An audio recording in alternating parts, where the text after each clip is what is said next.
$14 billion gaming giant, MGM Resorts International, has fallen victim to a major security breach orchestrated by the notorious hacking group Scattered Spider.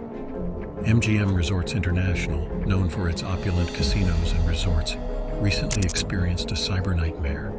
The masterminds behind the attack, the enigmatic Scattered Spider group, left no stone unturned.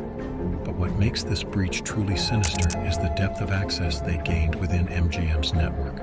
They held the keys to the kingdom with super administrator privileges, and that was just the beginning. The plot thickens as we delve into the heart of the breach. Scattered Spider, also linked to LPD Black Cat ransomware attacks, not only encrypted MGM's data but claimed to have exfiltrated sensitive information.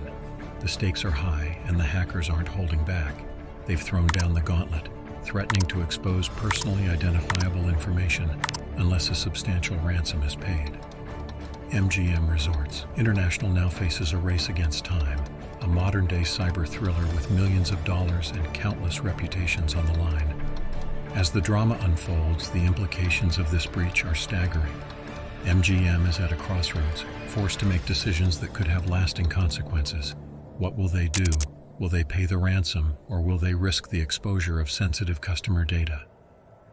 Finally, MGM declined to pay the ransom requested by the attackers, relying on cybersecurity insurance to cover the costs of the attack's impact, and quickly moved to shut down operational systems in the wake of the attack.